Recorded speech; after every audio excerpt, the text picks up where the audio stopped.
Forget every stereotype you've heard about Africa. In Morocco, people look European. They are living in the year 2975, and they don't love with their hearts. They love with their livers.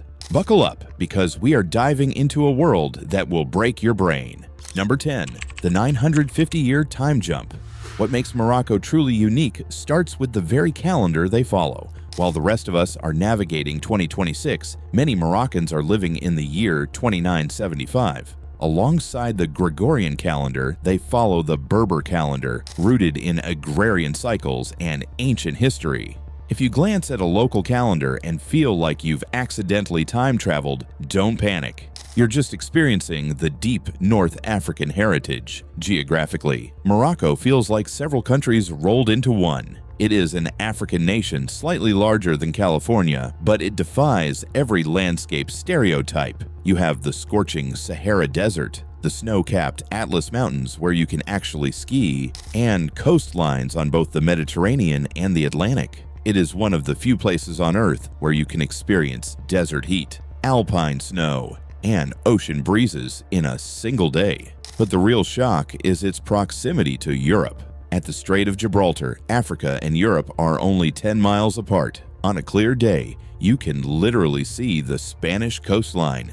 Even weirder, two Spanish territories, Ceuta and Melilla, sit entirely inside Moroccan land. You can technically step into Europe without ever boarding a boat. Number 9. The ethnic paradox. Culturally and ethnically, Morocco does not match the image many people have of the African continent. A massive portion of the population has fair skin, light eyes, green or amber, and European features. This isn't a result of recent migration, it's a genetic layer cake.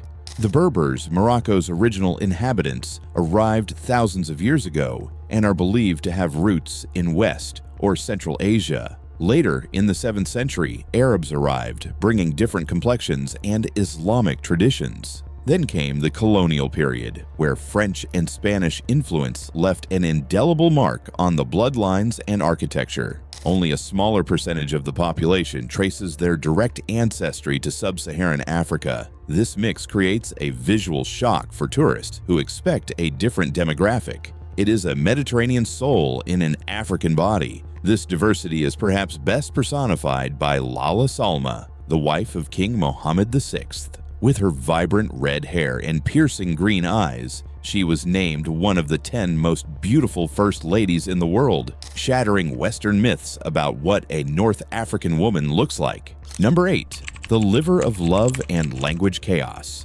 In the West, the heart is the seat of all romance. In Morocco, if you want to be truly romantic, you talk about the liver. Moroccans believe the liver represents deep emotion, well-being, and the core of one's soul. Telling someone you have captured my liver is the ultimate declaration of love. It sounds clinical to us, but to them, it's visceral and ancient. And if the anatomy doesn't confuse you, the language will. Morocco has 2 official languages, Berber and Moroccan Arabic, also called Darija. But here's the thing, Darija is so mutated and distinct from classical Arabic that speakers from Saudi Arabia or Egypt often can't understand a word of it. It's a linguistic cocktail of Arabic, French, Spanish, and Berber. Watching a Moroccan shopkeeper switch effortlessly between 5 languages in a single conversation is a masterclass in brain power. They might start a sentence in Arabic, throw in a French verb, use a Spanish noun, and end with an English okay. It's chaotic, impressive, and perfectly captures the crossroads of civilizations that Morocco represents. Number 7. The bride market. Love or survival. In the remote Berber village of Imilkil, high in the Atlas Mountains, lies one of the most controversial traditions on the planet, the bride market. Once a year, at dawn, men finish tending to their livestock and head to the market for a much more serious mission: finding a wife. They line up, waiting their turn to speak to women who are carefully prepared by their families. Their faces often partially covered, leaving only their eyes visible. It's a quiet test of intuition. If a woman likes a man, she takes his hand, and the negotiations begin. While the media often portrays this as a romantic festival of brides, it is a site of deep social tension. On one hand, it is a progressive space for widows and divorced women who are welcomed and often seen as stronger candidates because of their household experience, a rarity in many conservative societies. On the other hand, the presence of girls as young as 12 has drawn fierce international criticism. Despite laws banning child marriage in these rural areas, tradition, poverty, and social pressure often override the law. It is a place where ancient customs collide head-on with 21st century human rights. Number 6. The 12th century smell of death. If you visit Fez or Marrakesh, you will eventually be led to the Leather Tanneries. From a balcony, they look like a stunning giant paint palette. Hundreds of circular stone vats filled with vivid reds, yellows, and greens. It is one of the most Instagrammable spots in the country. But as you get closer, the visual beauty is replaced by a physical assault on your senses. The air is thick with the scent of rotting hides, raw animal fat, and fermented pigeon droppings. Yes, pigeon waste. The tanners use it because the ammonia in the droppings helps soften the leather naturally. Workers step barefoot into these vats, kneading the hides for hours in a mixture of urine and waste to achieve that world-famous Moroccan leather texture. It is a brutal manual craft that hasn't changed since the 12th century. Locals will give you a sprig of fresh mint to hold under your nose. But even then, most visitors can't last 5 minutes. It is a raw, stinking reminder that the luxury leather bags in European boutiques have a very organic and gritty origin. We are halfway through the shocks of Morocco, and it's only getting weirder. If you want to see more of these culture shocks from around the world, make sure to subscribe and hit that bell. Now, let's talk about the food that makes tourists' stomachs turn. Number 5. Gastronomic Bravery, snails and sheep heads. Moroccan cuisine is famous for couscous and tagine. But the street food scene has a much darker side for the uninitiated. In the heart of Jama Elfna Square, you'll see massive pots of snails simmering in a salty herbal broth. Locals sip this broth like medicine, believing it cures fatigue and colds. But the real boss-level food is the steamed sheep's head. In these markets, nothing is hidden and nothing is wasted. You can order a whole roasted sheep's head, eyes, tongue, and brain included. The vendor will chop it into pieces right in front of you, and you choose which part you want to eat. The brain is soft and pale, often served with a spicy sauce. For those who want something even heavier, there's stuffed spleen, which looks like a giant dark sausage filled with ground meat, fat, and spices. It's a sensory shock that separates the tourists from the travelers. If you aren't ready to see your food looking back at you, Moroccan night markets might be your biggest challenge. Number 4. Buried alive in the Sahara.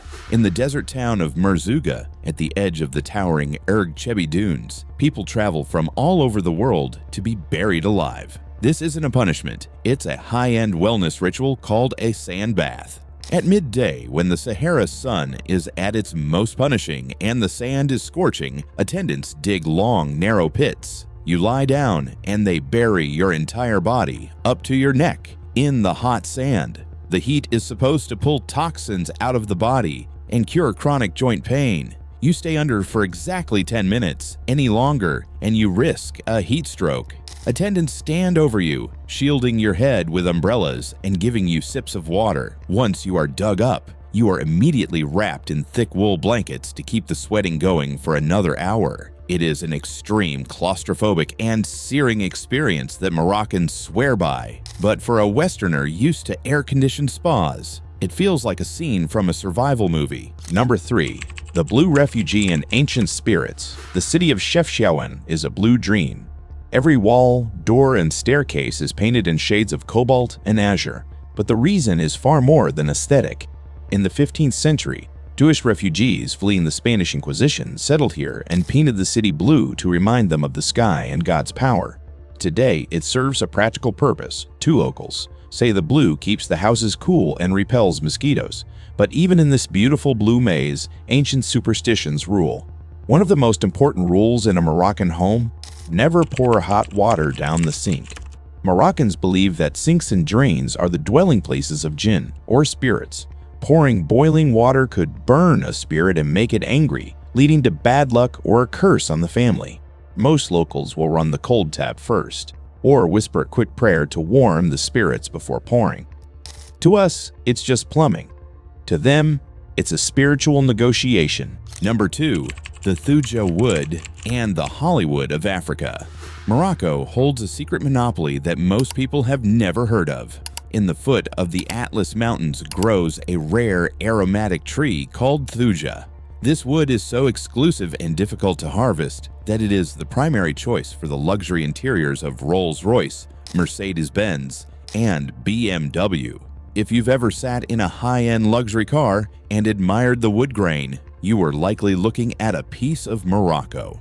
The country's landscapes are so otherworldly that Morocco has become the Hollywood of Africa. The city of Ouarzazate is home to massive film studios where movies like Gladiator, Kingdom of Heaven, and Game of Thrones were filmed. The fortified red clay cities, or Kasbahs, look so much like ancient Jerusalem or Rome that film directors prefer them over CGI. It's a place where you can walk through a 12th century fortress and find a film crew from Los Angeles around the corner. Number 1. The Billionaire King and the Left-Hand Taboo. Finally, the biggest shock is the sheer wealth gap. Morocco has 3 billionaires and over 4,500 millionaires. At the top is King Mohammed VI, whose fortune is estimated at $5.7 billion. He owns one of the world's largest palace networks and a fleet of luxury cars. Yet the average worker in a Fez market might earn less than $10 a day. Despite this, the cost of living is remarkably low. You can rent a decent apartment for $500 and eat like a king for $200 a month. But regardless of how much money you have, there is one rule that applies to everyone: the left-hand taboo. In Moroccan culture, the left hand is reserved for cleaning tasks in the bathroom. Using it to eat, shake hands, or give a gift is considered a massive insult and unhygienic. If you're at a traditional dinner, you eat from the shared plate using only your right hand. To a Moroccan, seeing a tourist use their left hand to scoop up food is as shocking as seeing someone spit on the floor. It is the ultimate cultural no-no in a land where tradition is the law of the land. From buried bodies in the sand to billionaire kings and liver-based romance, Morocco is a country that refuses to be put in a box. It's beautiful, it's smelly, it's wealthy, and it's ancient, all at the same time. Would you ever be brave enough to try the sand bath or eat a sheep's head? Let me know in the comments. And remember, hit that like button with your right hand only. See you in the next Culture Shock.